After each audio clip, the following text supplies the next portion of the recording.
Assalamualaikum warahmatullahi wabarakatuh.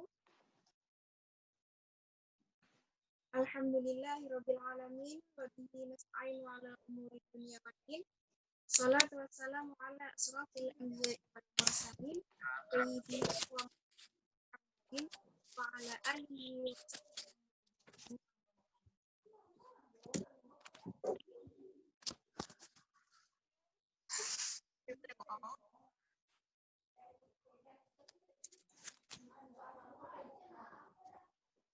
Yang saya hormati pada pemateri kita pada hari ini, yang saya hormati pada rekan S kita, dan tidak lupa pula pada teman-teman yang berbahagia. Alhamdulillah, syukur kehadirat Allah Subhanahu wa Ta'ala yang telah melimpahkan rahmat dan hidayah serta inayahnya kepada kita semua, hingga pada hari ini kita dapat melakukan webinar analisis statistik dengan SPSS pula. Selamat berangkaikan salam senantiasa kita aturkan kepada Roh Sallallahu Alaihi Wasallam dengan mengucapkan Allahumma sholli ala sayyidina Muhammad wa ala alihi. Baiklah, di sini saya sebagai pembawa acara, langsung saja kita mulai acara webinar kita pada hari ini dengan membaca doa menurut keyakinan manusia. Berdoa, mulai.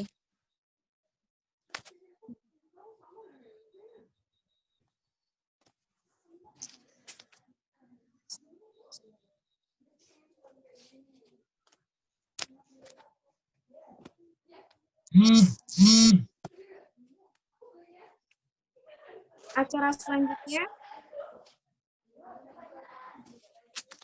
pembacaan ayat suci Al-Quran yang akan dilantunkan oleh saudari Hana Pertiwi. Padanya dipersilakan.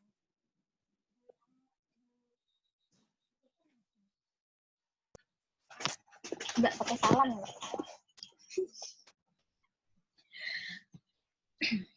Assalamualaikum warahmatullahi wabarakatuh.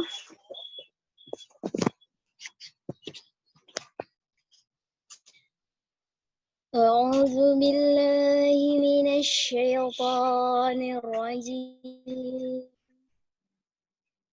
Bismillahirrahmanirrahim.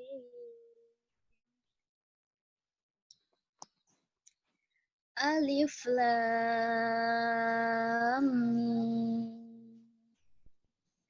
Dzalikal kitabu la raiba fihi hudal lil muttaqin. Alladzina yu'minuna bil ghaibi wa yuqimuna sholata wa mimma razaqnahum yunfiqun. Walladzina yu'minuna bima unzila ilaika wa ma unzila min qablik wa bil akhirati hum yuqinun. Ulaika ala hudam min rabbihim wa ulaika humul muflihun. Innal ladzina kafaru sawa'un 'alaihim a'anzartahum am lam tunzirhum la yu'minun. Khatamallahu 'ala qulubihim wa 'ala sam'ihim وعلى أبصارهم غشاوة ولهم عذاب عظيم ومن الناس من يقول آمنا بالله وباليوم الآخر وما هم بمؤمنين صدق الله العظيم. Wassalamualaikum warahmatullahi wabarakatuh.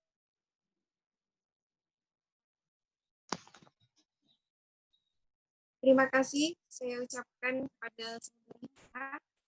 Semoga bagi kita yang semoga untuk membaca dan yang mendengarkan mendapatkan syafaat nanti yaumil akhir. Amin. Ya Rabbal Alamin.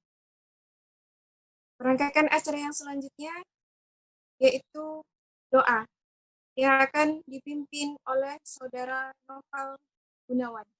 Pada beliau saya persilakan.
Assalamualaikum warahmatullahi wabarakatuh.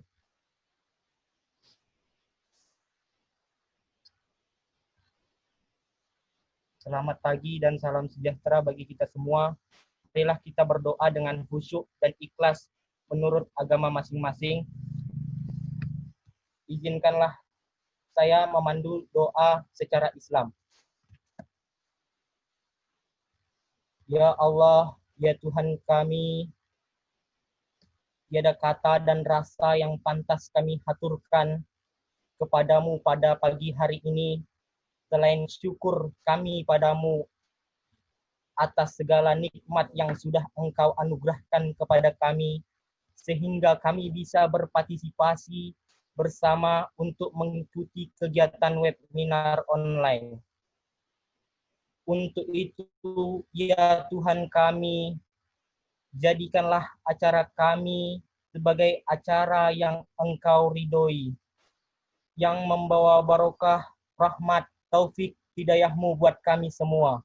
Ya Allah, ya Tuhan kami, jadikanlah kegiatan ini sebagai penyegar, pembangkit, dan pengunggah semangat kami dalam meningkatkan kualitas tugas kewajiban kami, sehingga kami bisa bekerja secara profesional dan proporsional dengan baik.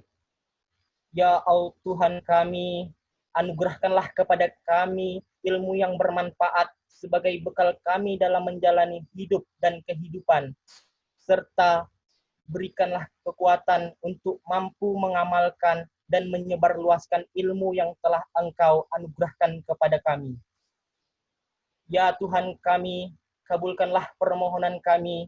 Amin, amin, ya Rabbal Alamin. Assalamualaikum warahmatullahi wabarakatuh.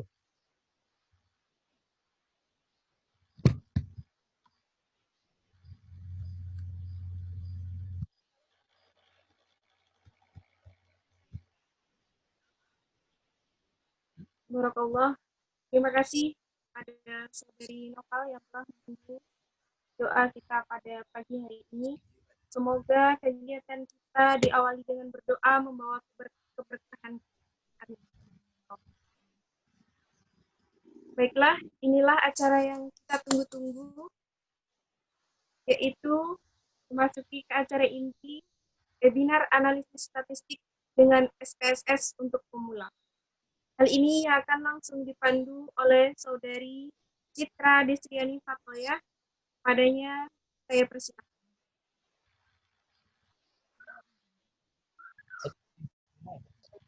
Baik, terima kasih kepada MC. Assalamualaikum warahmatullahi wabarakatuh kepada teman-teman. Apa kabarnya? Semoga kita selalu dalam lindungan Allah Subhanahu wa taala dan selalu sehat selalu ya. Untuk sekarang kita akan mendengarkan materi webinar dengan statistik untuk SPSS untuk pemula, bagi pemula. Dalam hal ini akan disampaikan oleh dua pemateri kita, yaitu Ibu Anemudia Yolanda dan Ibu Kristiani Yulianingtyas. Dan saya ucapkan terima kasih kepada teman-teman yang telah menyempatkan waktunya untuk berpartisipasi dalam acara ini. Dan terima kasih juga untuk pemateri kita. Selanjutnya, untuk tidak memperpanjang waktu, baik langsung saja kita dengarkan materinya. Itu dari, yang pertama itu dari Ibu Ane.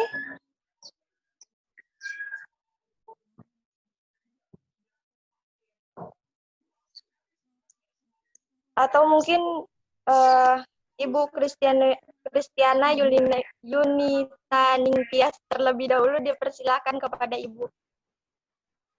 Oke, halo. Assalamualaikum warahmatullahi wabarakatuh. Waalaikumsalam. Jadi sebelumnya dari saya mewakili tim data konsultan mengucapkan terima kasih kepada teman-teman, terutama kepada HMPS ESY gitu ya, yang udah sama-sama nih kita menyelenggarakan acara ini. Kemudian yang kedua, nanti di sini kita akan membahas mungkin dari awal. Jadi kalau di sini saya lihat ada beberapa dosen, jadi kalau materinya mungkin terlalu dasar, apa-apa ya. Jadi ini langsung aja.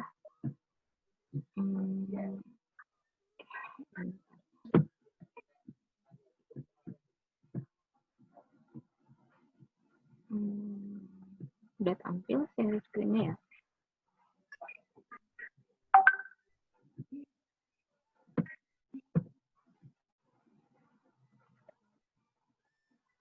Oke, bismillahirrahmanirrahim.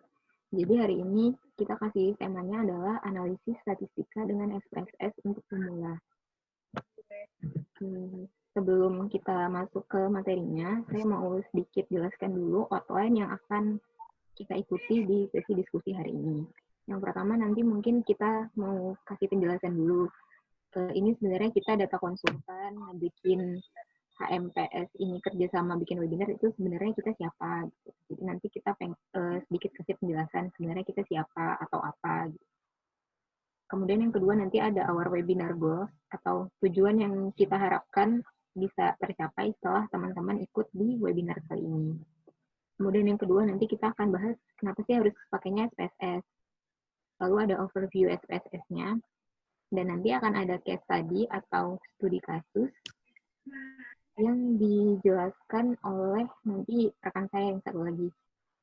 Nanti ada sesi diskusi atau Q&A-nya, lalu penutup. Nah, yang pertama itu kami ingin memulai dengan sebuah wisdom atau sebuah pepatah. Kalau kata anak zaman sekarang tuh kayak quote of the day gitu. Jadi ada salah satu pepatah itu judul be able to analyze statistics can be used to support or undercut almost any argument. Jadi kita harus mampu menganalisis statistika, karena dengan statistika ini kita bisa mendukung atau bahkan mematahkan hampir semua argumen. Jadi kalau misalnya teman-teman mungkin udah ada yang penelitian atau baru mau itu ya, itu kesimpulan yang kita berikan di bab terakhir dari skripsinya teman-teman, nanti kan semuanya itu adalah butuh keputusan dari hasil analisis statistikanya gitu. Begitupun nanti di dunia kerja, statistika itu bisa membuat kita berani mengatakan kalau oh iya penjualan kita tahun ini meningkat gitu. Atau kita mau bikin campaign A, ini loh buktinya. Dengan statistika itu kita bisa membuktikan itu. Nah, untuk itulah di sini saya dan teman-teman itu membuat yang namanya data konsultan.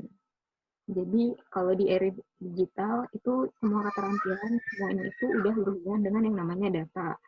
Kalau diingat kayak tiap kali kita dirgahayu gitu ya, sekarang kan kerja nyata dengan data. Jadi sekarang semua itu harus berdasarkan data. Nah di sini kami hadir kayak semacam bukan lembaga sih. Mungkin kalau mau kita sebut sebuah bisnis pribadi gitu yang kami create, yang mana di sini kami bisa memberikan layanan. Contohnya adalah analisis brand awareness. Jadi misalnya ada satu perusahaan yang dia pengen memasyarakatkan brandnya nih, biar mereknya semakin terkenal. Atau juga sama kami beberapa kali bikin kelas statistika. Yang kali ini itu bentuknya webinar.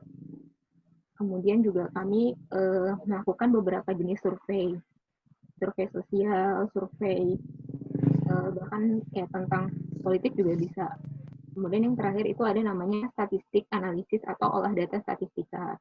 Jadi beberapa kali kami punya klien itu misalnya anak S2 atau S3 dari banyak bidang ilmu yang mereka itu sedikit kesulitan dengan masalah analisis datanya.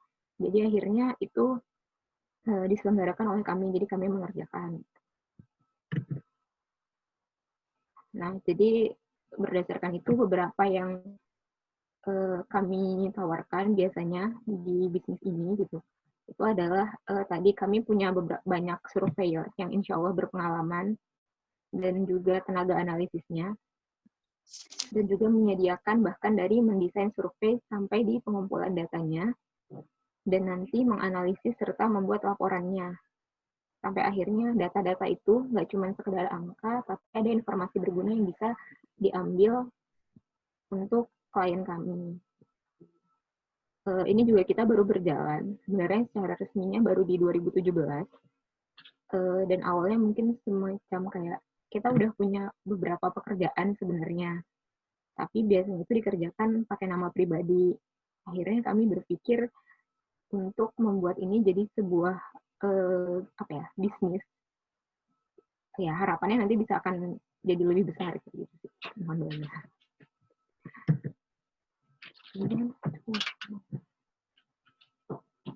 Nah, kemudian dari webinar kita kali ini, yang akan disampaikan itu yang pertama nanti ada pengenalan SPSS, yang kemudian kita akan sedikit lihat analisis statistika apa saja yang bisa kita kerjakan dengan SPSS. Kemudian studi kasus SPSS-nya, karena di sini banyak teman-teman dari ekonomi, jadi kita akan membahas yang kasusnya di bidang ekonomi. Nah, yang pertama, kenapa sih SPSS gitu yang banyak dipakai? Baik itu di skripsi misalnya, bahkan juga di perusahaan-perusahaan. Yang pertama, karena SPSS itu user-friendly. Jadi nanti pas kita tutorial, teman-teman bisa lihat tampilan menunya itu menarik. Jadi mudah digunakan. Jadi ada beberapa pilihannya, tinggal diklik-klik aja nih. Teman-teman tidak perlu belajar bahasa pemrograman untuk menganalisisnya. Kalau misalnya ada yang beberapa ikut kelas sama saya gitu ya, ada yang kuliah sistem informasi manajemen, itu kan kalau kita mau create database-nya, kita harus bikin coding-coding dulu. Nah, kalau di sini tuh nggak perlu. Jadi kita tinggal klik-klik aja, itu kita udah bisa dapat hasil analisisnya. Yang kedua, SPS itu accessible dan understandable. Jadi, SPSS bisa membaca banyak jenis data. Teman-teman misalnya punya datanya itu database, atau bentuknya text file yang di Notepad, yang biasa disimpan di Notepad, atau bahkan di Excel, itu semuanya kita nggak perlu ketik ulang. Jadi nanti tinggal kita import saja ke SPSS-nya, itu udah langsung bisa. Kemudian yang ketiga itu data view-nya. Jadi tampilan multidimensinya itu interaktif, ada tempat input datanya. Dan misalnya kalau biasanya kan kalau statistik itu banyak angka-angkanya. Nah, itu bisa kita definisikan di sana, ada kolom pendefinisiannya dan juga ada kolom outputnya. Nanti akan kita lihat pada saat tutorial ya. Nah, sebenarnya SPSS itu punya siapa gitu? SPSS itu adalah berada di bawah jaringan IBM dan dia memang dibuat untuk penelitian dan kasus sosial. Jadi kalau bisa dilihat dari kepanjangannya, SPSS itu adalah Statistics Program for Social Studies gitu. Yang mana dia SPS statistik ini memang software analisis khusus statistika. Jadi ada banyak sekali analisis statistika yang disediakan dan digunakan oleh banyak perusahaan, instansi, bahkan lembaga di seluruh dunia. Nah, ini kalau misalnya teman-teman mau download SPSS-nya, ini bisa ke websitenya di IBM SPS Statistik. Dan beberapa contoh analisis yang bisa diselesaikan dengan SPS itu ini ada.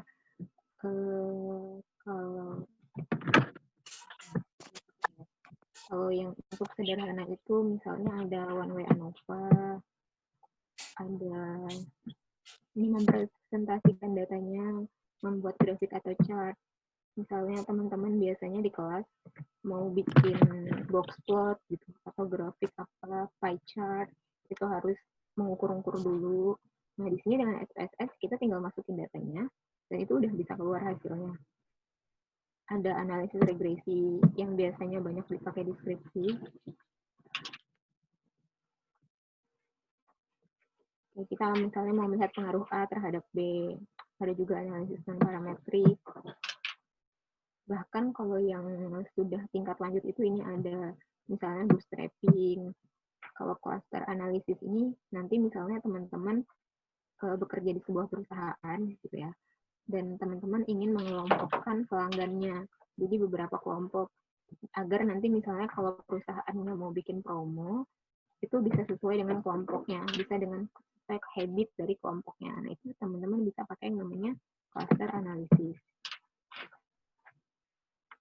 Dan lebih enaknya lagi, di sini itu ada help center. Kalau teman-teman kebingungan gitu, mau melakukan analisisnya, ada help center yang bisa kita lihat cara-caranya. Bahkan ada contoh studi case-nya. Jadi nggak perlu khawatir kebingungan.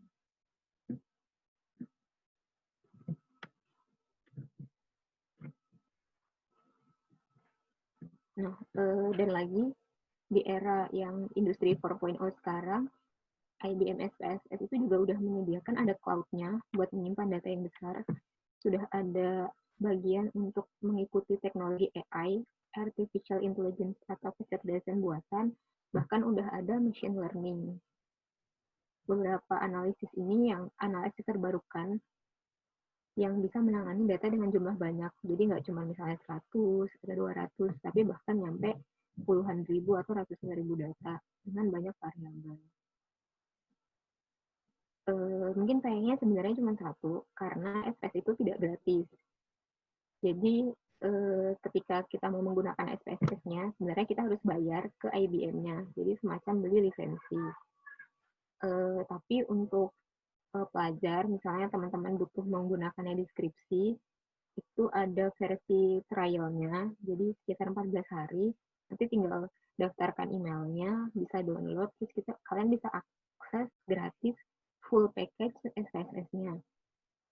Tapi kalau misalnya mau menggunakan yang lebih sering, sebenarnya juga ada versi crack-nya. Itu di internet ada banyak, cuman di sini kita memilih untuk tidak memberikan link yang untuk download crack-nya, tapi teman-teman bisa cari sebenarnya. Nah, kalau untuk pengantarnya dari saya itu, setelah ini kita akan bahas studi kasusnya. Nanti akan dijelaskan oleh rekan saya, Tias. Nah, bisa di-share dengan Tias ya.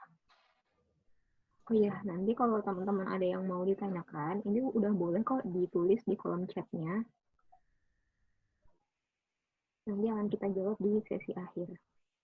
Oke, terima kasih dulu dari saya cukupkan, saya serahkan kepada Tristiana. Oke, baik. Terima kasih untuk waktunya. Sebelumnya, perkenalkan, nama saya Kristiana Yunita Ningtyas. Sini saya akan menunjukkan sih, tapi kita bersama-sama akan belajar tentang penggunaan SPSS terhadap data real. Nah, teman-teman kalau yang udah punya SPSS-nya bisa dibuka, mungkin kalau yang udah install bisa sambil kita cobain bareng-bareng gitu ya. Oke, jadi di sini kita mau mencoba menggunakan contoh kasus total import dan PDB. Saya kira teman-teman udah sering ya mendengar PDB dan total import gitu. Karena mungkin juga belajar tentang itu lebih jauh. Nah, contoh kasusnya di sini kita memiliki data dari tahun 1999 sampai 2011. Di sini terdapat PDB dan total import dalam miliar. Kalau misalnya dalam tabel seperti ini, kita lihat secara mentahnya, sulit untuk melihat informasi yang terkandung dari data. Gitu ya. Mungkin bisa dilihat per tahunnya, misalnya tahun 2000 itu lebih tinggi PDB-nya dibanding tahun 1999. Tapi kembali lagi di sini untuk membandingkan sampai tahun 2011 itu cukup sulit ya, apalagi kalau manual menghitung satu-satu. Nah, seringkali juga kalau misalnya teman-teman nanti melakukan penelitian, kan pasti ada pertanyaan gitu ya terhadap data. Data ini mau diolah, mau dicari apanya gitu. Kan ada pertanyaan, bagaimana sih hubungan antara input dengan PDB? Apakah hubungannya positif, negatif, atau renggang, atau bermasalah gitu kan? Nah, juga kadang muncul pertanyaan, apakah PDB itu mempengaruhi total import? Sini kita asumsikan bahwa PDB itu menjadi salah satu faktor yang mungkin bisa mempengaruhi total importnya. Untuk menjawab kedua pertanyaan tadi, kita bisa menggunakan SPSS dengan cara yang singkat, dalam waktu singkat sebenarnya, dibandingkan kita menggunakan manualnya. Untuk pertanyaan yang pertama, bagaimana sih hubungan antara import dengan PDB itu? Pada SPSS, kita bisa menggunakan scatter plot atau diagram sebar, yang bisa teman-teman lihat di screen ya. Nah, kenapa sih menggunakan scatter plot gitu? Karena scatter plot ini bisa menggambarkan hubungan dua variabel. Jadi kita kan mempunyai dua variabel, yaitu PDB dan import. Untuk lebih lanjutnya mungkin kita bisa coba langsung di SPSS-nya. Nanti saya akan menunjukkan caranya dan menjelaskan secara lebih detail.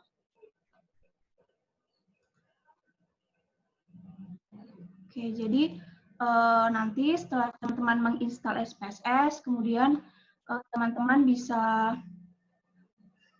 lihat gambarannya, tayangan SPSS tampilannya kurang lebih seperti ini.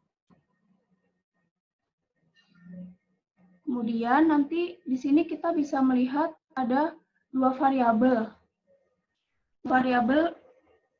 Maksud saya ada dua tab di bawah sebelah kiri. Data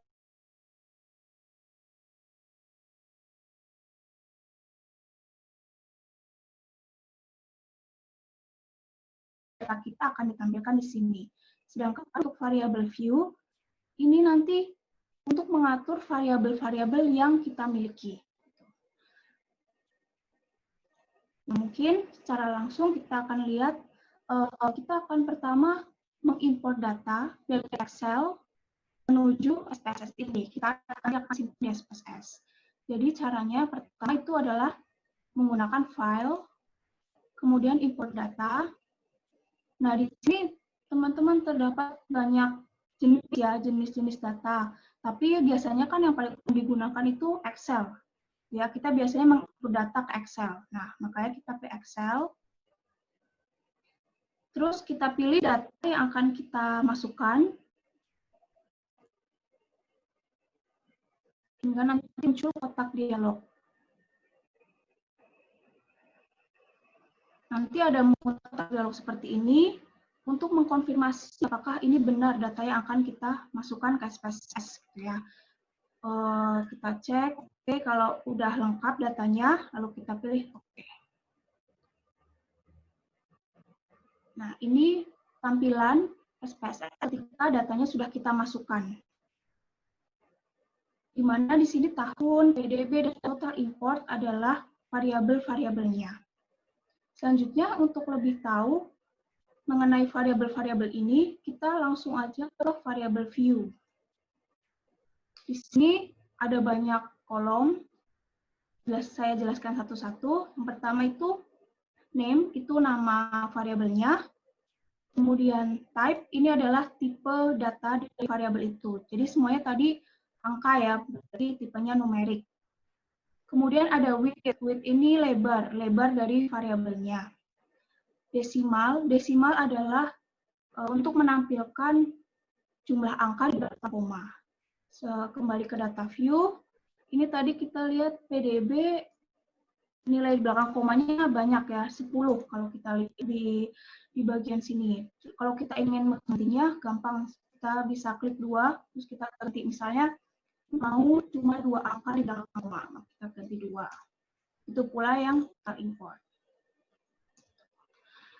Nah, selanjutnya label. Label ini berisi keterangan tentang variabel. Biasanya otomatis sudah terisi. Kalau misalnya kosong itu bisa diabaikan sih, karena tidak terlalu berpengaruh. Selanjutnya adalah values. Values digunakan ketika teman-teman memiliki data yang berbentuk kategorik.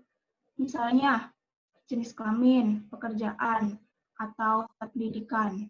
Nanti dimasukkan ke SPSS itu dalam bentuk angka. Contohnya, misalkan ada variabel jenis kelamin ya. Kita ingin mengganti laki-laki jadi nomor 1, perempuan nomor 2. Maka kita bisa masukkan nomor 1, ini misalnya laki-laki.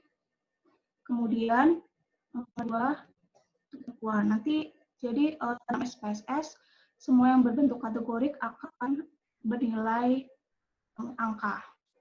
Karena data kita tidak memiliki kategorik, maka kita abaikan. Selanjutnya di sini missing itu menunjukkan data yang hilang. Karena kita tidak memiliki data hilang, maka ditulisnya none. Kolom ini lebar dari kolom variabel. Align adalah rataan dari data.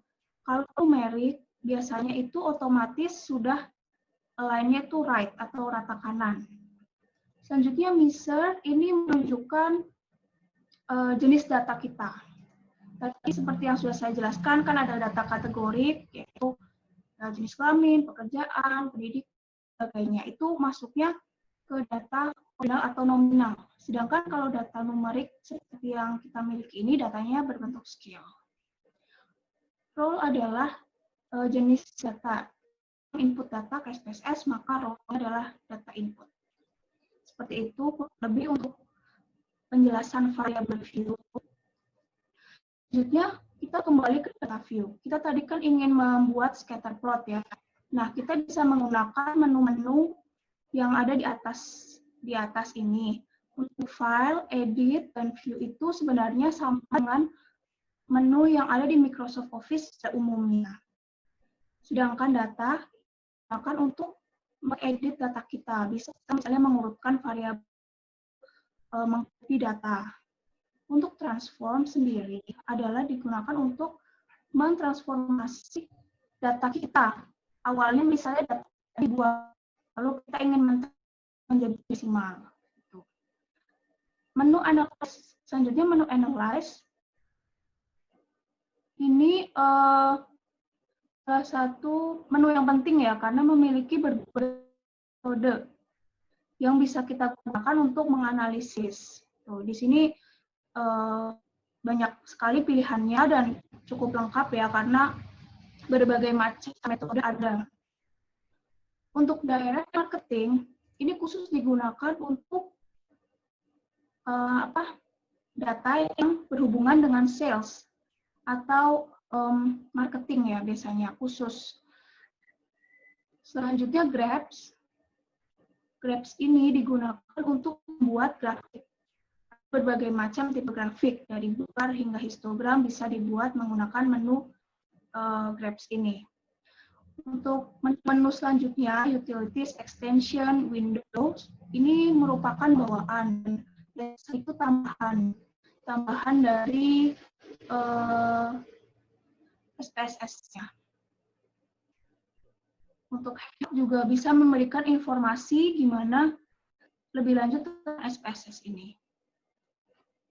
Oke, selanjutnya kita akan coba membuat scatter plot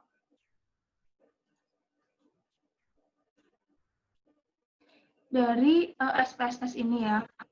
Jadi yang pertama itu kita bisa pilih graphs, kemudian legacy dialogs, kita pilih scatter. Nah, di sini kita pilih simple scatter. Kita masukkan variabel yang kita miliki. Tadi kan kita mengasumsikan bahwa PDB itu mungkin menjadi salah satu faktor yang mempengaruhi total import. Maka PDB itu sebagai variabel yang mempengaruhi, yaitu variabel X. Dan total import adalah variabel yang dipengaruhi, yaitu Y. Jadi kita masukkan ke Y-nya. Setelah itu kita pilih OK. Nanti Windows output atau yang menampilkan hasil dari analisis kita. Nah, di sini secara visual kita bisa melihat bahwa PDB ini apabila nilai total importnya akan naik jika PDB-nya tinggi. Untuk lebih jelas kita bisa menggunakan garis bertemu. Kita klik 2 pada grafik, lalu kita pilih nih garis lurus. Nah, dari garis ini kita lihat bahwa hubungannya linear dan positif ya, karena kalau PDB meningkat maka total import juga akan meningkat. Gitu. Oke, kemudian selanjutnya jika secara visual saja kadang kita kurang valid. Maksudnya mungkin setiap orang memiliki interpretasi yang berbeda-beda. Nah, supaya lebih jelas dan supaya lebih lebih terbukti itu, kita bisa menggunakan analisis statistik. Analisis yang digunakan yaitu analisis regresi. Kenapa? Karena dengan regresi kita bisa mendapatkan model hubungan antar variabelnya. Kemudian kita juga bisa menduga suatu variabel berdasarkan variabel lainnya. Selain itu, kita bisa melihat pengaruhnya, seberapa besar sih pengaruh PDB terhadap total import misalnya.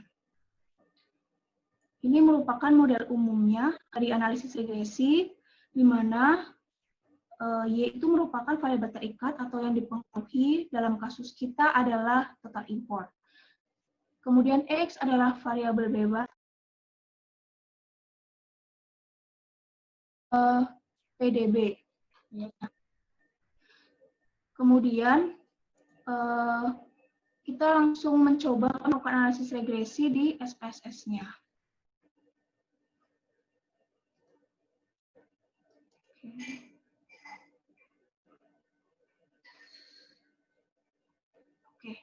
Oke, agak delay ya ini ya, maaf kalau terlalu cepat.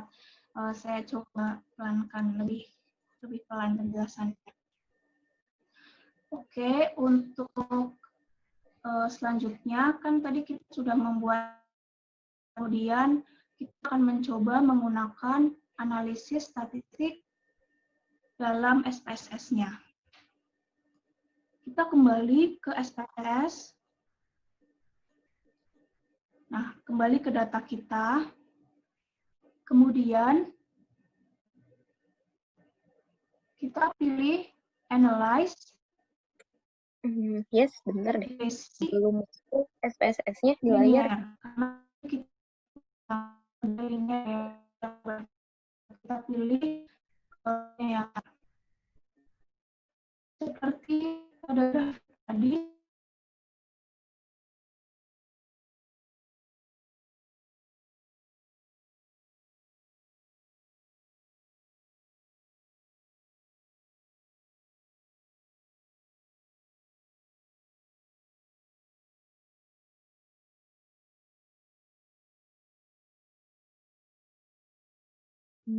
Oke, biasanya ini ya.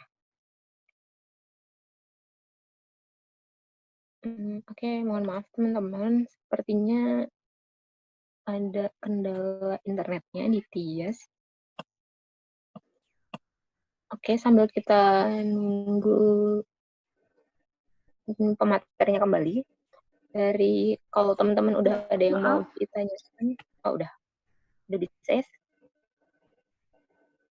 Ya, maaf ya atas gangguannya, karena internet sepertinya kurang stabil.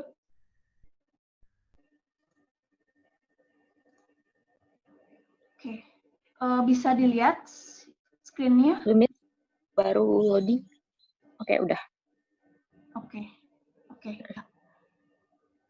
Oke, jadi saya lanjutkan ya. Tadi kan kita akan membuat atau mengolah data menggunakan analisis regresi. Saya ulangi saja tadi. Kita menggunakan menu Analyze, kemudian Regression, pakai regresi linear. Nah, pada kotak dialog ini kita masukkan variabel-variabel kita.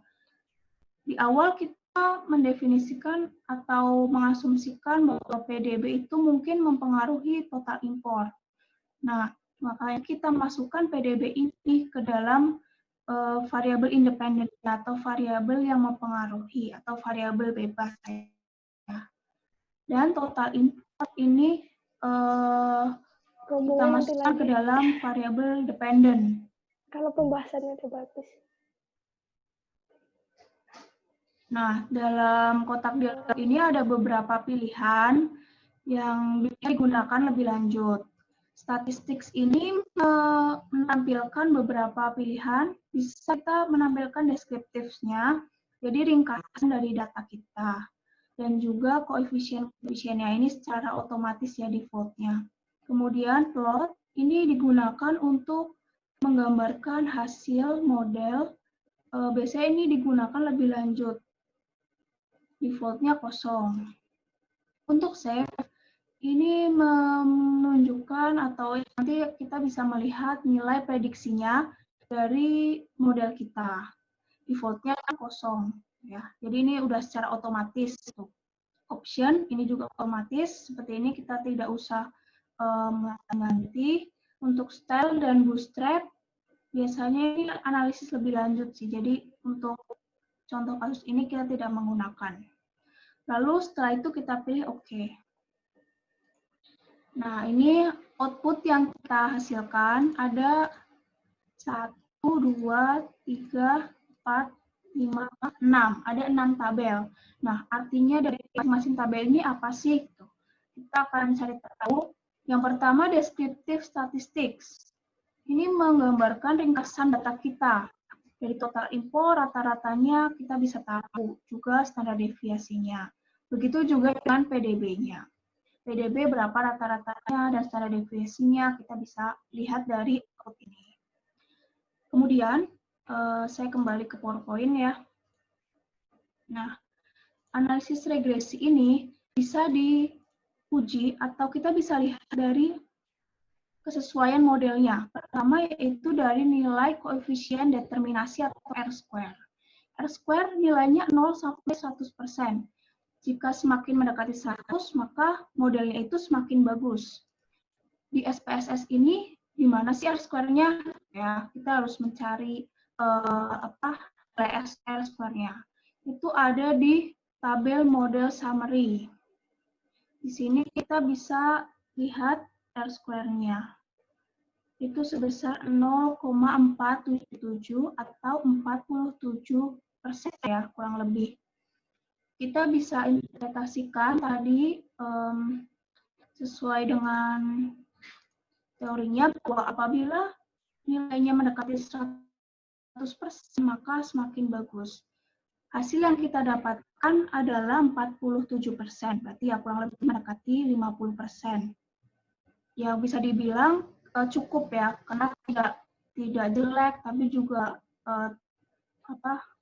bagus, yang sangat bagus itu tidak, tapi di tengah-tengah gitu. Jadi kita bisa simpulkan bahwa modelnya ini cukup baik. Nah, selanjutnya dari sini kita menuju ke ANOVA-nya. ANOVA ini menunjukkan apa sih? Jadi ANOVA merupakan uji yang digunakan untuk melihat ada pengaruh nggak sebenarnya secara statistik PDB terhadap total impor. Yang pertama yaitu kita lihat hipotesisnya. Hipotesisnya adalah beta 1 sama dengan 0 yang berarti PDB itu pengaruhnya 0 atau PDB tidak mempunyai pengaruh dibandingkan dengan H1 yaitu kebalikannya ya, berarti PDB ada pengaruh. Beta 1 tidak sama dengan 0. Selanjutnya tingkat signifikansi ini adalah persen kesalahan yang kita mau uji gitu ya. Jadi apabila umumnya itu tingkat signifikansinya adalah 5%. Jadi kita percaya, kita yakin bahwa kesalahan uji ini adalah 5%. Dan benarnya adalah 100 dikurangi 5%, itu 95%. Ini yang paling umum digunakan adalah 5%. Rata-rata penelitian biasanya. Nah, dari ANOVA ini yang kita ambil adalah nilai signifikansinya. Di mana kalau nilai signifikansi ini kurang dari 5% atau 0,05, maka H0 ini kita akan tolak atau kita akan buang. Maksudnya kita itu tidak terbukti benar. Ya. Kita lihat di sini di output SPS kita bahwa nilai signifikansi adalah 0,009, di mana ini kurang dari 0,05 dari tingkat signifikansi umumnya ya. Nah, ini berarti disimpulkan bahwa kita menolak H0. Jadi, dengan kata lain, apabila nilai signifikansi lebih kecil dari alfa atau tingkat signifikansi yang 5% ini, berarti ada cukup bukti bahwa PDB berpengaruh terhadap total impor. Jadi, secara statistik, model kita ini signifikan bahwa PDB itu mempengaruhi total impor. Kalau secara visual kan mungkin kurang yakin ya. Ini benar nggak sih PDB-nya PDB benar-benar mempengaruhi atau tidak? Tapi secara statistik ini ternyata signifikan. Berarti kita yakin bahwa PDB ini berdasarkan data yang kita miliki ya, itu mempengaruhi total impor. Seperti itu. Nah, kemudian kita selanjutnya setelah, oh iya PDB mempengaruhi total impor. Kemudian kita ingin tahu seberapa besar sih berpengaruh gitu. Nah, kita menggunakan output selanjutnya yaitu koefisien. Di sini tabel koefisien merupakan tabel yang digunakan untuk melihat modelnya, untuk membentuk modelnya. Ini tabelnya sama dengan tabel yang ada di PowerPoint, sama dengan yang ada di output, jadi mungkin biar lebih jelas langsung ke PowerPoint-nya. Oke, jadi kita sudah memiliki output seperti ini tadi. Di sini kita bisa menginterpretasikan modelnya untuk melihat pengaruh PDB secara umum. Nah, gimana sih caranya? Gitu. Kita ambil nilai beta-nya, nilai beta pada output ini, yaitu B ini ya. Kita ambil, kita bentuk menjadi model regresi.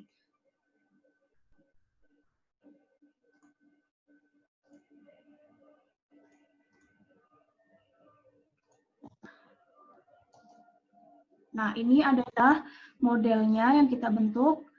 Pertama, kita masukkan konstan. Konstan itu tadi B0, yaitu selalu ada di model berapapun banyaknya variabel X kita, maka saat ini akan tetap itu, maksudnya ada eksis atau ada terus itu di model. Nah, kemudian PDB itu pengaruhnya sebesar 0,065. Di sini kita bisa bentuk modelnya. Nah, artinya apa sih itu? Yang pertama, nilai min 38833 ini menggambarkan besar import, dugaan import jika PDB-nya itu 0. Jadi misal kita tidak memiliki data PDB atau kita tidak mengetahui gitu ya. Biasanya jarang sih ya, karena PDB itu setiap tahunnya atau setiap periode itu pasti ada. Jadi kalau misalnya PDB itu kosong, maka kita bisa memprediksi, oh berarti impornya itu turun karena minus. Turun sebesar 38.800 sekian dalam miliar. Selanjutnya untuk yang PDB ini, interpretasinya adalah setiap penambahan PDB 1 miliar, maka rata total impor akan naik sebesar 0,065. Jadi setiap 1 miliar PDB, nanti impornya akan naik sebesar 0,065 ini. 0,065 miliar. Nah, misalkan kita bisa nih menggunakan model ini untuk memprediksi. Misalnya kita memiliki PDB 500 miliar, ya, 500 miliar, kita bisa gunakan model ini untuk mengetahui total impornya. Jadi misalnya kita masukkan PDB itu 500 miliar ke sini. Nah, lalu kita kalikan dengan 0,065. Terus kita tambah dengan nilai konstannya. Sehingga nanti kita bisa memperoleh besarnya dugaan impor. Ini secara umum penggunaan model regresi. Jadi, kesimpulannya dari apa yang telah kita lakukan, analisis ini, kita bisa yang pertama menggunakan SPSS untuk visualisasi datanya. Kemudian kita juga bisa menampilkan output untuk melihat ada pengaruh atau tidak antara variabel X dengan variabel Y, dan kemudian kita bisa membentuk modelnya untuk melihat prediksi dari variabel Y jika kita memiliki nilai variabel X. Kurang lebihnya seperti itu. Mungkin teman-teman juga udah pernah belajar regresi. Ya, ini kurang lebihnya kalau diaplikasikan menggunakan SPSS. Tuh. Dan masih banyak sebenarnya metode-metode lain yang bisa digunakan di SPSS ini, tidak hanya regresi. Dan mungkin nanti lebih lanjut bisa disesuaikan, misalnya penelitian teman-teman tentang apa gitu, bisa disesuaikan metodenya menggunakan SPSS ini. Itu sekian penjelasan dari saya. Mohon maaf jika ada kesalahan dalam pengucapan. Saya kembalikan ke moderator.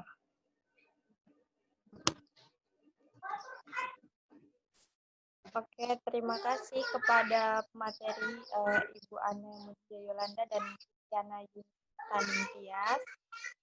Kepada teman-teman, gimana? Udah terjawab ya pertanyaannya, apa itu SPSS, terus kemudian juga cara menggunakannya bagaimana.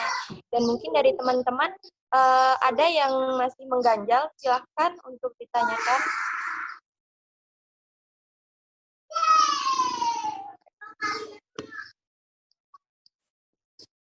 Bagaimana dengan teman-teman?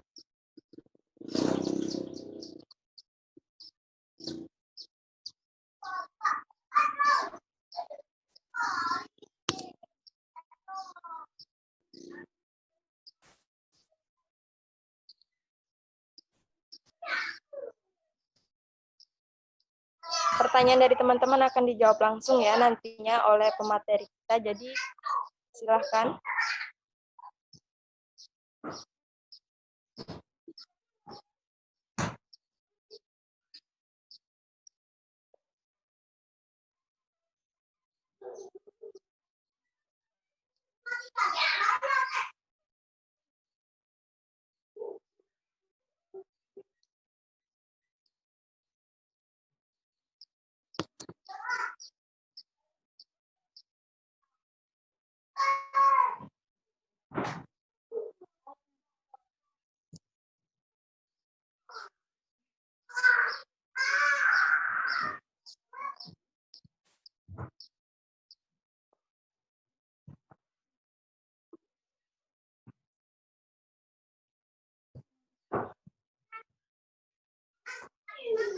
Teman-teman yang ingin bertanya bisa langsung chat atau membuka mikrofonnya.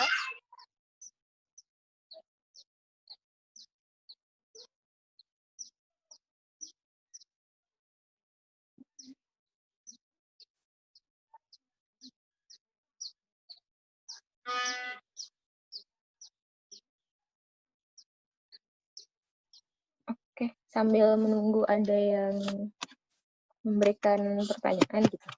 Jadi mungkin tambahan aja sih dari yang tadi.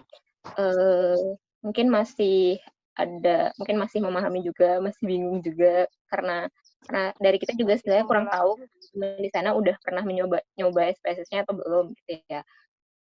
Dan di sini nanti mungkin nggak harus bentuknya pertanyaan. Kalau misalnya ada yang mau ditanyakan gitu, mungkin udah ada yang punya topik tentang penelitiannya atau misalnya ada rencana-rencana kayak gitu yang berkaitan dengan statistika atau tentang datanya juga boleh di-share, boleh didiskusikan. Tuh. Dan apa sih tambahannya juga kalau dari kita tadi itu seperti yang udah dijelaskan sama pemateri yang satunya lagi, bahwa tadi pas di awal kan juga sempat kita bilang kenapa sih kita harus bisa menguasai ini namanya statistika gitu ya. Karena tadi dengan statistika ini kita bisa mendukung sesuatu keputusan atau bahkan mematahkannya. Kayak tadi awalnya tuh kita belum pasti yakin sebenarnya SPSS ini itu si PDB ini tuh benar-benar mempengaruhi import atau tidak gitu. Nah, jadi dengan kita lakukan analisis regresi dengan tingkat kepercayaan yang sekian gitu, akhirnya kita benar-benar punya bukti berdasarkan data yang ada gitu. Itu memang ternyata si PDB ini memang mempengaruhi si total import gitu. Dan kalau tadi dicontoh mungkin kita ada namanya alfa ya. Alfa itu kan kayak tingkat kesalahannya. Jadi kalau di statistika itu apa yang kita hasilkan itu sebenarnya tidak 100% benar. Tapi kita tetap ada yang namanya tingkat kesalahan. Yaitu tadi yang dimasukkan di alfanya yang 5%. Jadi ketika kita melakukan sebuah analisis statistika, dan itu menggunakan alfa atau tingkat signifikansi, atau itu juga sebenarnya tingkat kesalahan 5%, artinya sebenarnya adalah keyakinan kita gitu terhadap hasil analisis kita itu sebenarnya hanya 95%. Jadi ketika ternyata di dunia nyata itu salah, ya bisa aja karena tadi memang selalu ada peluang kesalahannya gitu. Karena statistika itu sebenarnya adalah penuh ketidakpastian, tapi dengan ketidakpastian ini kita bisa memberikan solusi atau memberikan jawaban terhadap suatu permasalahan.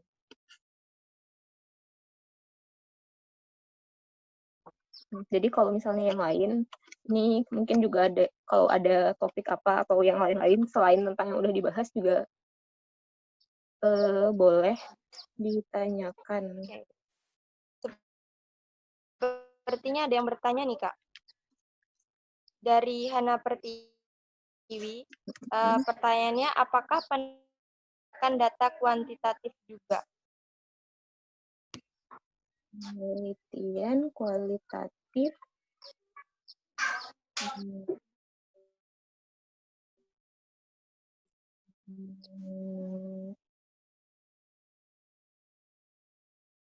Gimana?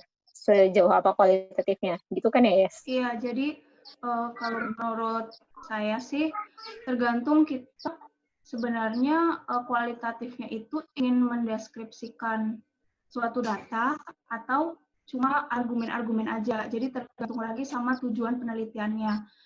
Kalau misalnya penelitiannya itu berdasarkan data, maka tentu bisa menggunakan data kuantitatif. Tapi kalau berdasarkan mungkin jurnal atau artikel-artikel seperti itu, ya berarti kita tidak memasukkan data kan, berarti kita tidak menggunakan data kuantitatif.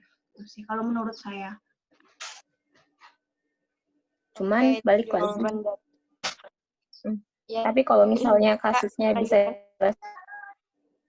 silahkan aja. Ya, mungkin mau diceritakan lebih lanjut tentang kasusnya juga boleh. Biar lebih spesifik. Atau mungkin di sini udah ada yang penelitian atau laporan KP dan berkaitan dengan itu kesulitan mau dibahas juga nggak apa-apa. Kita sharing nggak ya? Iya. Ya. Silakan kepada teman-teman dan bagaimana kepada Saudari Hana Pertiwi atas jawaban dari pemateri kita.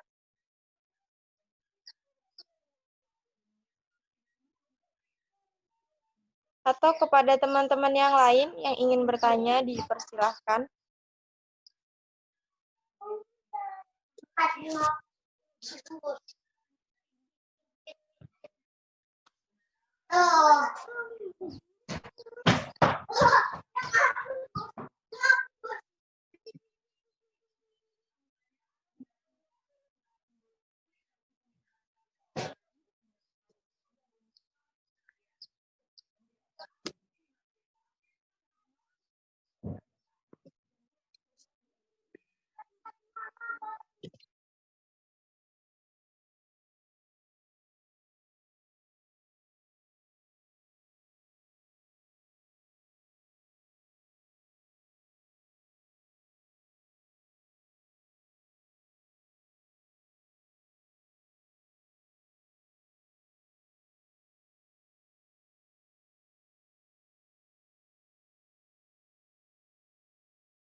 Terima kasih kepada Kak Tias.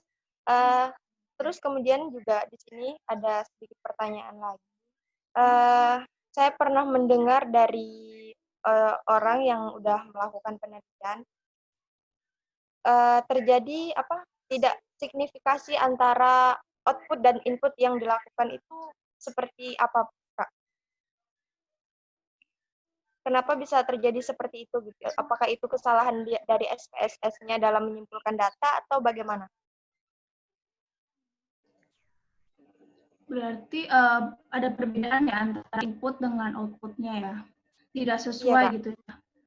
Iya. Biasanya SPSS itu secara umum ya software-software statistik itu mereka cuma membaca apa yang ada. Jadi kalau kita input data suatu data, mereka itu nggak bisa mengubah-ubah. Jadi mereka hanya menjalankan apa yang mereka kerjakan gitu. Jadi kalau misalnya ada data sesuatu data, nanti mereka olah tanpa mengubah. Kita usernya sendiri yang bisa mengubah-ubah, misalnya mentransformasi data atau mungkin mengubah bentuknya.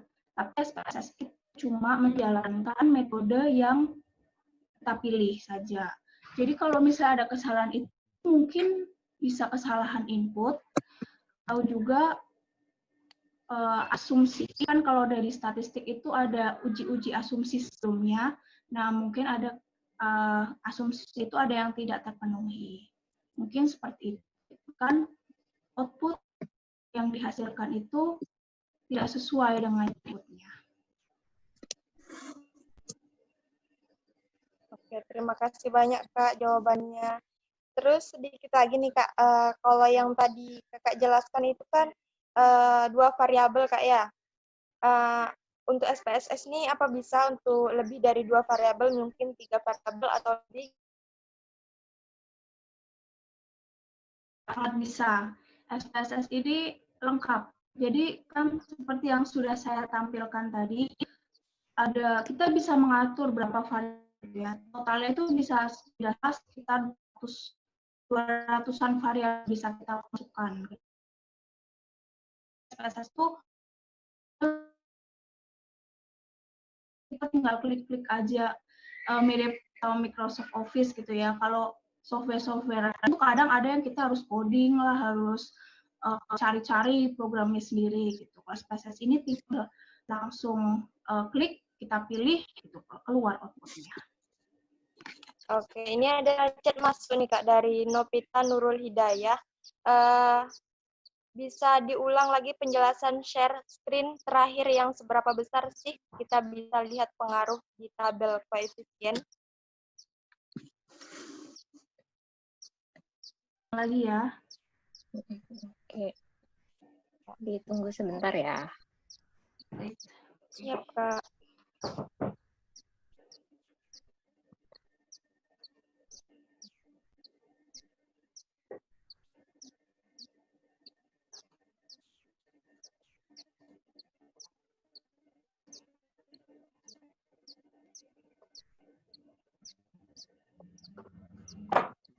Yes, bisa nggak di-share screen-nya? Oke, udah bisa. Ya. Oke, ini ya tabel ini kah?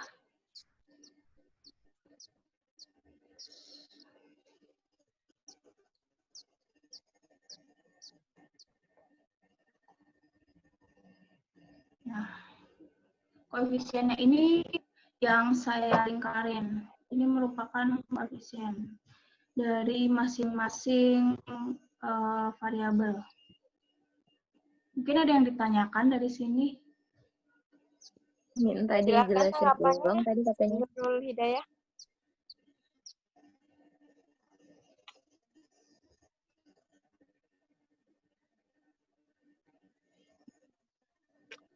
Minta dijelasin ulang katanya, Yes. Oh, oke. Oke. Baik, saya akan menjelaskan ulang dari awal ya. Nah, tadi kan dari output SPSS kita mendapatkan tabel koefisien. Dari tabel ini kita bisa membentuk modelnya. Model secara umum pengaruh dari PDB terhadap total impor. Yang kita lihat di sini adalah nilai nih B. Untuk membentuk modelnya, kita ambil nilai yang ada di sini. Kalau tadi kan di awal, maaf, saya kembali lagi ke awal.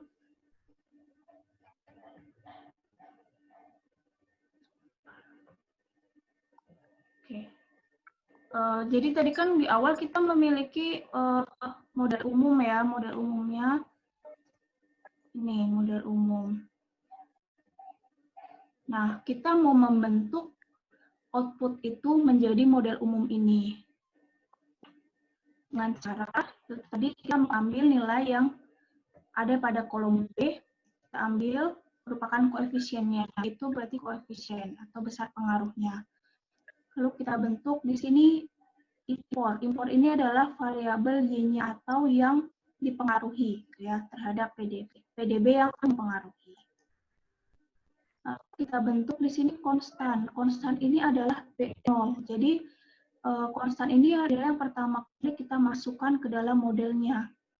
Tuh, terus PDB selanjutnya 0,065 kita masukkan ke dalam beta 1. Ini PDB ini kan variabel yang mempengaruhi. Jadi X1 PDB, kemudian B1 itu 0,065. Nah, di sini apa sih kita bisa simpulkan gitu. Yang pertama, jika kita memiliki nilai PDB itu 0 atau kita tidak mengetahui besarnya PDB, kita tetap bisa memprediksi nilai impornya dengan cara ini besarnya 0 atau yang minus 38.833,3 miliar ini merupakan prediksi impornya. Impornya berarti berkurang sebesar sekian, sebesar 38 kali itu. Nah, tapi jika kita memiliki nilai PDB, misalnya PDB kita 1 miliar, itu bisa dicari dengan mengalihkan nilai PDB itu dengan 0,065 dengan koefisiennya di sini. Selanjutnya kita secara umum bisa menghitung minus 388 ini ditambah dengan perkalian dari 1 miliar itu kali 0,065, berarti kan tetap 0,065. Jadi kita bisa mengetahui impornya, nilai impornya, prediksi impornya itu. Jika kita misalkan kita memiliki data dengan PDB itu 500 miliar. Nah, maka cara menghitungnya kita masukkan 500 miliar itu sebagai ini PDB, kemudian dikalikan dengan 0,065 dan ditambah dengan koefisien ini, koefisien B0-nya. Terus nanti kan didapatkan pula hasilnya, prediksi inputnya. Kurang lebih seperti itu.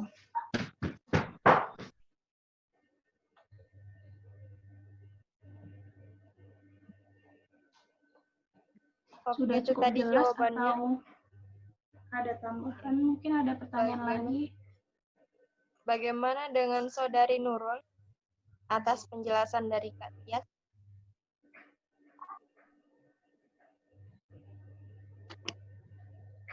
Dan kepada teman-teman yang lain dipersilakan ya untuk bertanya, soalnya waktu kita juga masih ada.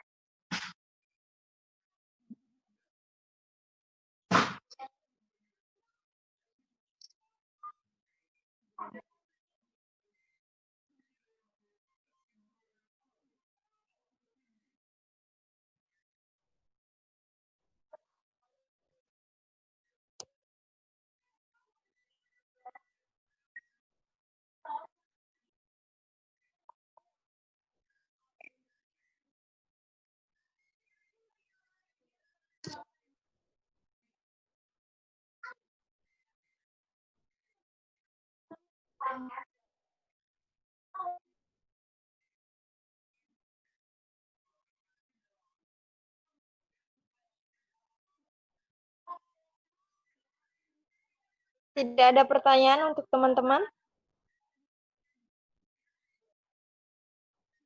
Maksudnya dari teman-teman untuk pemateri kita? Oke. Ada chat masuk lagi, Kak, dari Tian Kurniawan. Di dalam penggunaan penelitian kuantitatif, bagaimana cara user mengatasi masalah hasil yang tidak sesuai dengan keinginan user sehingga bingung dengan teori? Silahkan ditanggapi, Kak.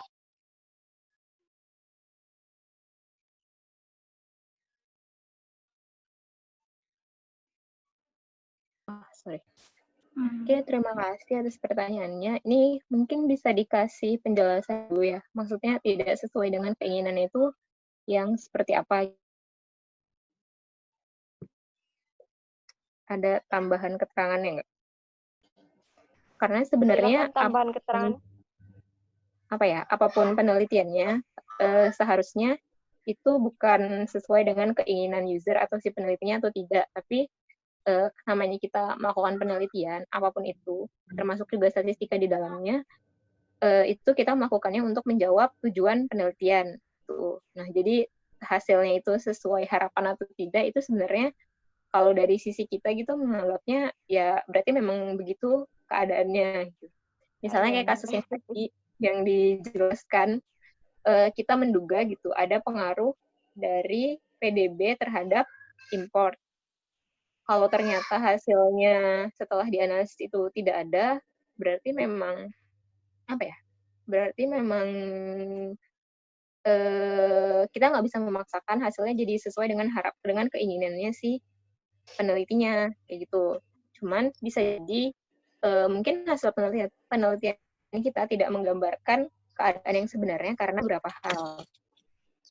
Misalnya karena ada kesalahan dalam teknik pengolahan datanya. Jadi pada saat teman-teman melakukan analisis itu ada yang salah, ada yang miss satu step atau beberapa. Kemudian yang kedua bisa jadi pada saat pengumpulan datanya. Pada pengumpulan datanya itu ada yang bukan salah, mungkin ada yang tidak tepat. Jadi harusnya misalnya yang dikumpulkan datanya seperti ini, tapi yang kita punya datanya malah seperti ini. Atau apalagi kalau misalnya penelitian itu yang lingkupnya seperti survei. Ketika teman-teman survei itu menentukan respondennya sebenarnya harus memang tepat gitu. Kalau misalnya salah sedikit aja, sebenarnya itu akan mempengaruhi hasil yang diperoleh. Gitu sih. Tapi kalau misalnya ada penjelasan lebih lanjut tentang ini maksudnya keinginan usernya gimana, mungkin kita bisa kasih tanggapan atau pandangan yang berbeda. Gitu. Ya, itu bagaimana Rian Kurniawan. Jadi SPSS itu membantu kita untuk menganalisis data yang akan menghasilkan output yang sebenarnya atau fakta gitu ya Kak ya. Jika fakta itu tidak sesuai dengan keinginan user, mungkin usernya untuk bisa lebih menerima kenyataan mungkin. Gitu Kak Terima ya. kasih.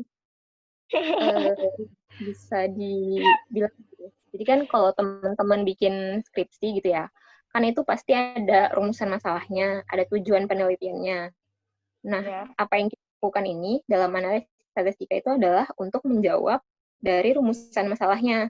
Kan pasti misalnya rumusan masalahnya mungkin ada yang berupa pertanyaan, seperti apakah ada pengaruhnya antara total PDRB terhadap import, atau misalnya pada kasus lain, mungkin apakah yang mempengaruhi motivasi seseorang untuk misalnya kuliah di jurusan ekonomi syariah.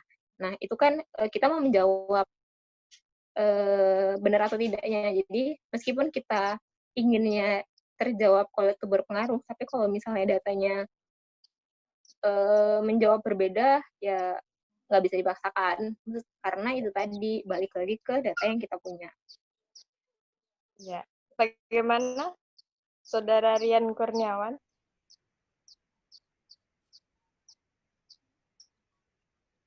Ada pertanyaan lagi dari teman-teman?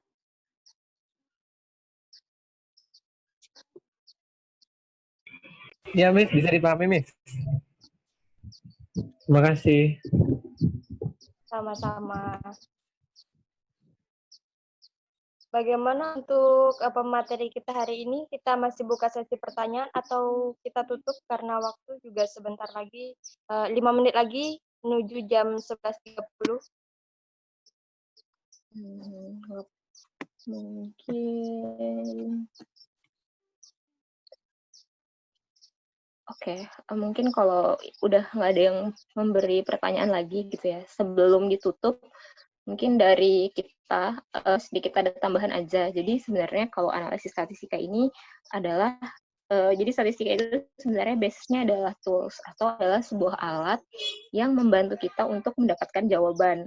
Nah, terkait hasilnya sesuai keinginan atau tidak itu balik lagi ke data-datanya. Namun itu tadi kalau misalnya teman-teman mungkin sekarang kebayangnya statistika itu dipakainya cuman di penelitian gitu, misalnya untuk di skripsi, misalnya kayak teman-teman mau lihat pengaruh.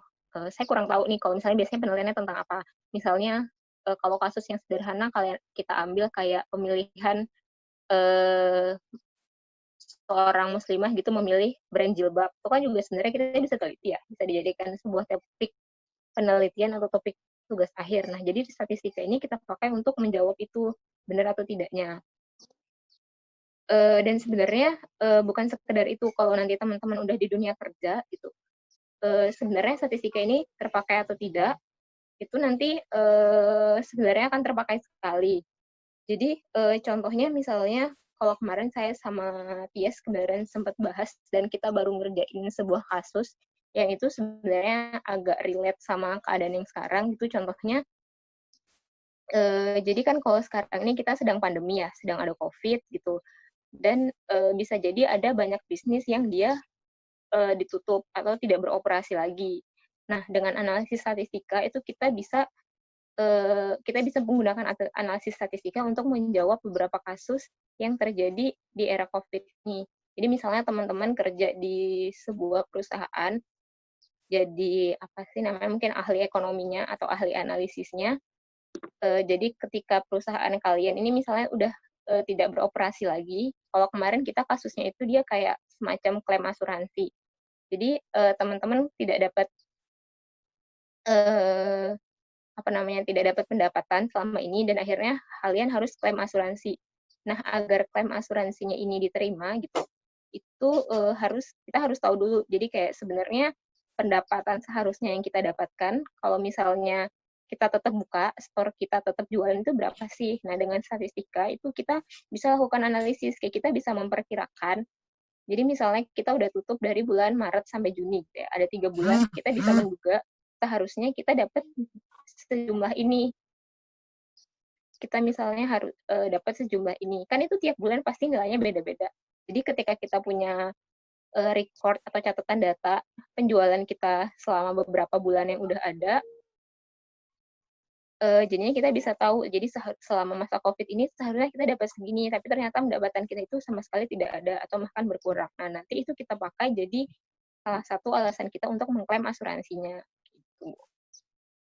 Mungkin dari kita itu aja yang bisa kita sampaikan. Yes, ada tambahan lagi nggak? Udah sih cukup. Mungkin itu aja info gimana cara sertifikat dan lain-lain.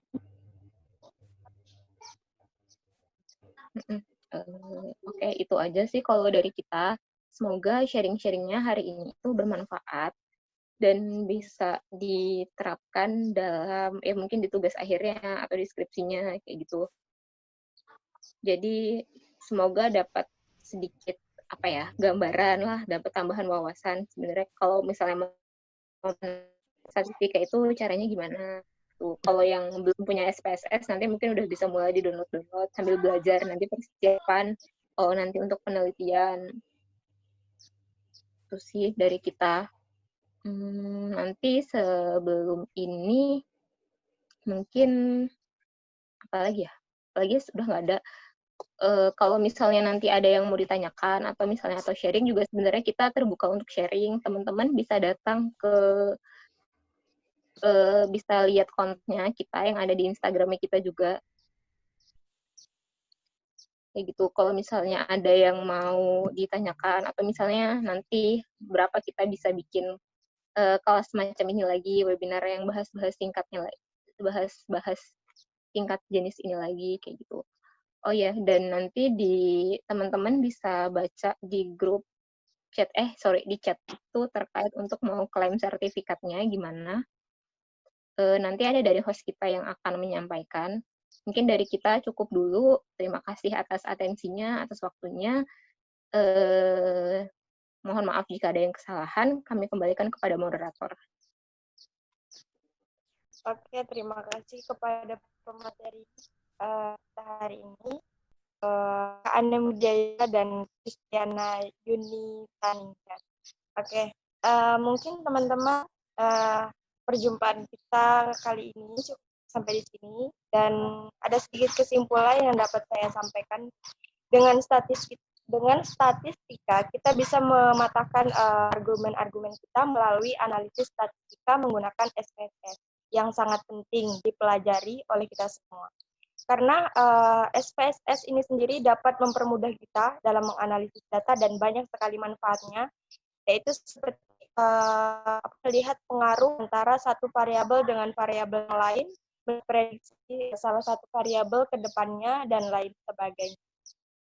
Dan mungkin hanya itu yang bisa saya sampaikan. Semoga teman-teman selalu sehat, materi kita juga sehat, jangan lupa jaga kesehatan, tingkatkan imunitas kita untuk mencegah penularan COVID-19. Selanjutnya, terima kasih. Assalamualaikum warahmatullahi wabarakatuh. Saya kembalikan kepada MC.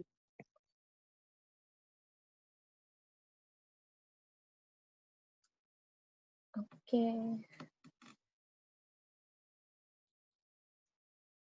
Baiklah, terima kasih kepada pemateri kita pada hari ini dan kepada Kak Citra yang telah memandu acara kita pada hari ini. Semoga kita semua mendapatkan ilmu bermanfaat ke depannya untuk kelancaran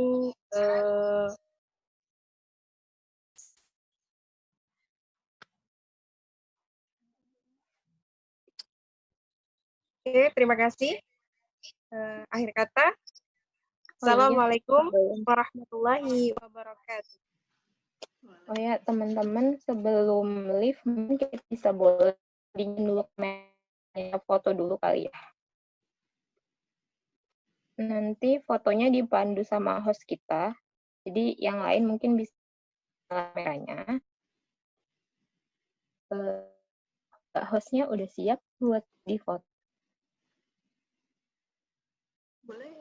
Teman-teman yang lain semuanya nanti bisa dinyalakan kameranya biar ada dokumentasi.